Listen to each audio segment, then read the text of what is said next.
الله وبركاته. magacayga waa maxamed cabdi faarax MCA-ga laga soo doortay degmada magaalada Dhadhaab. waxaan awalan horta mahad u celinayaa Ilaahay kaasoo maanta inta isku kan keenay anoo caafimaad qabno bishii Ramadaan si wanaagsan ku soo dhamaysanay bil khayr qabtay ahayd inaan gaari doono mid kale Allahu a'lam laakiin waxaan leenahay meel walba muslimiinta ay joogaan ciid mubaarak baan leeyahay magaalada Dhadhaab aan ka bilaabay oo waqtiga ugu horeysay safartan gaaris aan kaga soo ciiday waxaan rabaa inaan mahad ka celiyo dadka isku imaaday halkan ciid ground-ka mustaqbal university oo dad fara badan oo tiro fara badan ah taasoo in muddo la soo waday inay hergasho si wanaagsan bayna ku hergashay warar fara badan oo isdhaaf baa hor ka jiray oo la leeyahay meesha ayada qarax baa la gelin doonaa wax qaraxoon aragnay male si nabad baa Ilaahay noogu dhameeyay waxaan rabaa muslimiinta meel walba joogaan inay diinta Ilaahay ay garab istaagaan runtii nimaan diin lahayn waa iska garanaysaan wuxuu yahay waxaan rabaa in muslimiinta meel walba joogaan mar labaad ay taaniyadan ciid mubaarak iga qaadaan waxaan rabaa siyaasadan gaaris inaan wax yar dhex galo meesha meel ciid bay ahayd oo fursad weyn maan heli karin aan ku jeedino gaaris waa county aad u weyn oo ballaaran haamay ka soo bilaabato booday ilaa ay bannaanay bay u dhaxaysaa waa dawlad dhisan oo baarlamaan hoose leh waxaan rabaa inaan caddeeyo halka biyaha siyaasadda la gelinaya inaan wax yar ka sheego habeen hore 3 ruux baa la qabtay ayagoo mooto sitaan nimankaasoo oo dhinacan Buulo Madiina ilaa ay Buulo Riig in fara badan ka shaqeynayeen isku dayayaan in siyaasad la geliyo biyaha magaalada Gaarisa taasoo dib weyn noo keenayso oo dareensanahay haddii ay biyaha ayaga siyaasad la geliyo in Gaaris lagu wada noolaan karin waayo biyihii socdaan la garanay Buulo Madiina maano waa biyo la'aan baa la leeyahay Buulo Xagar waa biyo la'aan baa la leeyahay biyihiina way jiraan baa la leeyahay warkii waa la fahmi way marka waxaa la dareemay biyahan ayada in la siyaasadeeyay dadka siyaasadeeyna ee joogan Gaaris dad mas'uuliin ay kamid yihiin kollowna waa la fashilay insha Allah haday arinta ayada ay ka bixi waayaan waxa kale oo rabaa inaan dadweynaha u sheego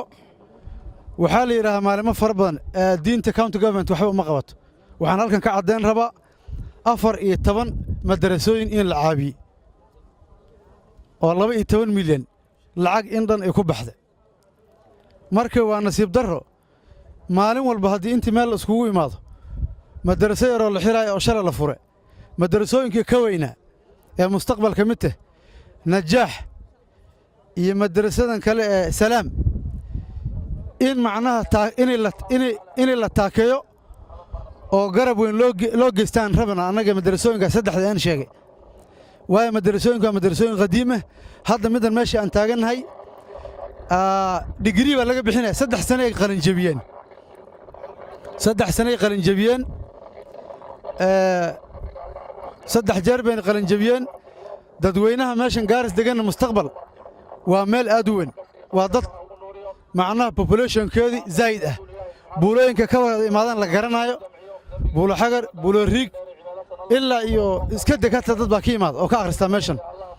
markii daryaalkeedina gabanaha yaa ballan qaaday 2 milyan oo cash check uu saxiixay waxa kale oo ballan qaaday bishii October hadii Ilaahay yiraaho inuu meeshan xaflad weyn oo lacag aruurise lagu qaban rabo insha Allah idinka muslimiinta wixii meeshan jooga oo ku idilna warka asaga dadka la wacyi geliyo maalinta ayada Ilaahayna gaarsiyo isku soo baxo insha Allah marka waxa kale oo rabaa inaan dadweynaha u sheego anaga county government wax dhiban ku qabna ma leh ninkii ay wada tartamayeen gabanaha way wada heshiiyeen gacantii saliga isgeliyeen hadday heshiiyeen annagana dadkii la heshiinaan ka midna annaga horumar baan rabnay hor socod biyahan iyo siyaasadan Gaarisa county in lagu halagala baxan rabnaa annaga wax badan oo in la qabto haboon baa jirtaa waxaa ka mid oo aad loogu rafaadsan yahay waraaqyahan dhalashada carruurta ah waxaa ka mid oo hadda dadka aad ay u rafaadisay kuwan siwajka hadda gelinayaan beebka dhulka national government askale dowladda sare askale waxaa nasiib darro hadda ogaanay haddan oo saddexaad in beeraley dadka beeralayda ahaa ay hadday rabaan inay macnaha la siiyo title deed laga rajista garaynaya Tana River taasoo keentay dhib fara badan in ay claim garaynayaan 3 miles arrintaasi inta horan sheegayba dowladda sare askale waxaan marka baaq u jeedinayaa mudanaha halkan Garissa Township in arrimahan Garissa County afaaraheedii uu iskaga baxaan aniga aan fidinayo baaq baan u fidinayaa meel uu joogo inuu maqlo waan dareemayaa waxaan rabaa inaan u sheego